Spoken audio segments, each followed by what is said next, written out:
Dave, Cam and I broke it down for 90 minutes on Monday. So everybody who wants to check out more of Gators Canes preview, please check out that video. We put metrics to this. The one thing that was maintained from the height of the Urban Meyer era through Muschamp and McElwain was a top 5 level defense most of that time, but it's not been quite there for the last few years. Where would you rate this defense and expect it to be this year?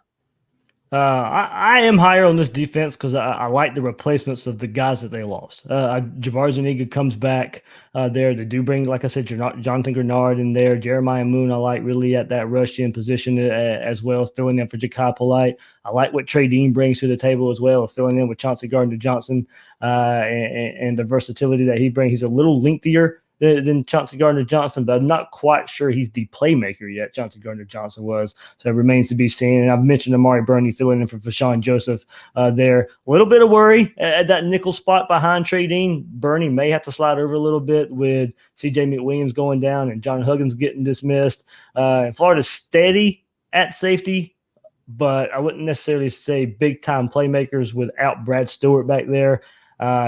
Probably, I doubt he's going to play versus Miami. Just stays in a doghouse. So we'll see what happens Saturday night when Florida lines up there at the safety position. But they feel good about Steiner. They feel good about Taylor. Those are steady guys, and we'll see if they can make a huge or make a bigger playmaking jump in year 2. They're steady. They don't really give up a lot of big plays. And you had Donovan Steiner last year make the game-winning sack versus Mississippi State, make the game-sealing interception the very next week against LSU as well. But he has trouble breaking down running backs in front of him sometimes. If they get past that second level, has trouble necessarily taking the right angle against running backs. So something to look out for there if Miami's running backs start breaking into the second level is the reaction of Donovan Steiner and safeties there. So I like this defense. They got to stay healthy. You don't want to have to thrust Kyer Elam, Chester Kimbrough, Jadon Hill as true freshman defensive backs out there if you don't have to. I think they'll be okay, but early on in the season, we'll have to see, where true freshmen are. I don't think you want to rely on those guys going up against Miami. Well, you had a good true freshman kicking the ball last year, 17 of 19 for McPherson. So if the game's on the line, you got to feel pretty good.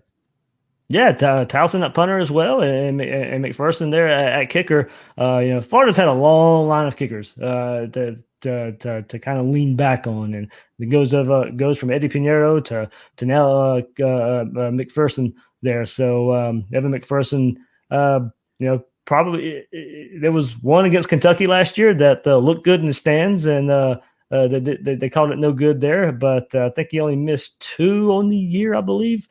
So we'll kind of see where that is. But yeah, Florida fans are pretty confident in what they have at special teams and kicker and punter.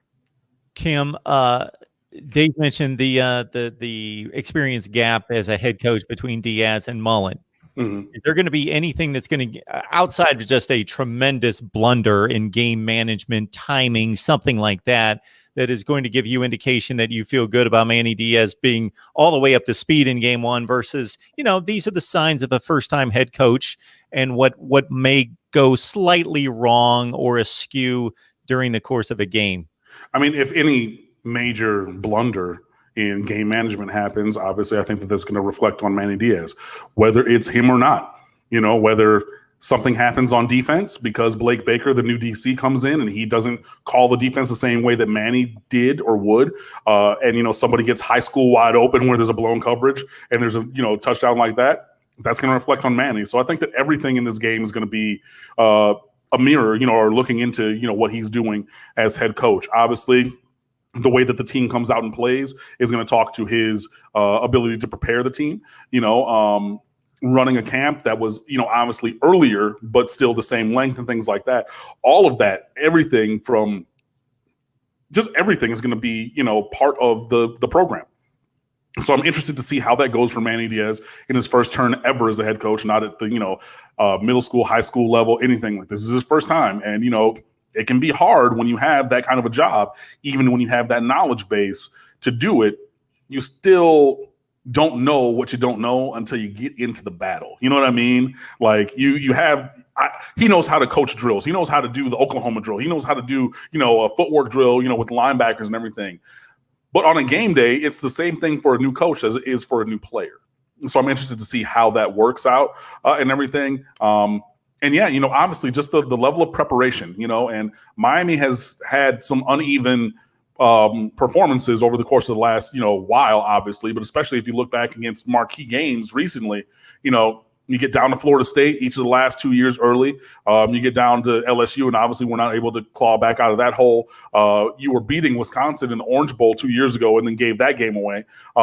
So yeah, the level of preparation and like buy-in and things like that has been questioned. So I want to see that part of things. I want to see, Miami has closed practice for the last week.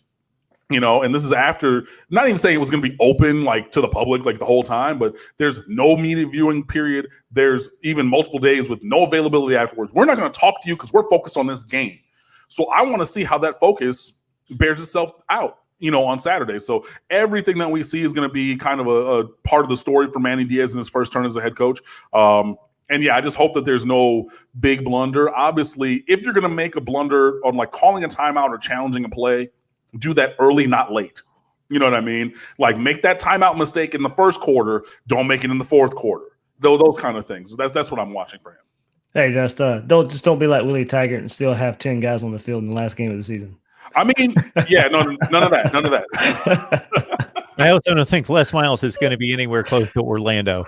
So right, exactly, yeah. Okay, that's one thing we can come together on is not liking that garnet and gold. So. Oh yeah, no doubt about that. No, I do not like them people over there. But when I saw that in the game that you guys blew them out, that was funny to me because I was just like, well, they're like looking around and pointing at everybody, and then there's just somebody who's trying to hide on the bench, just like I was the one who's supposed to be out there, so don't coach it. It was funny. Mark Rogers TV, the voice of college football. We do our best to bring the best discussion, debate, and analysis of college football across the board each and every Wednesday night in particular, but every day. Check out the videos. Just in the last few days, we've done season previews on Michigan, Auburn, USC, come to mind, and many other ones. And of course, setting up for this 2019 opener with Miami taking on Florida. We appreciate David Waters stopping by. David, you're welcome for the next 5 minutes. We're gonna have to go on to Ohio State talk. Boo! Yeah, you were waiting on it. 5 minutes. Oh yeah, the surprise! Justin Fields the starter. Yeah, that was shocking. Wow. Needed to wait through the entirety of camp to make that announcement. And of course, we're going to. That's all about keeping the backup on campus and make sure he doesn't leave, right? Yeah, the important game against FAU to start things out. Awesome, Mark. Yeah, thanks guys for having me. Excited for this big game. Hey, we'll have a big tailgate set up Saturday, so text me and let me know. Find me. Yeah, for Absolutely. sure. Sounds good, man. It was a pleasure. Hey, Thanks. Cam, you too, man. Appreciate you. Thank you.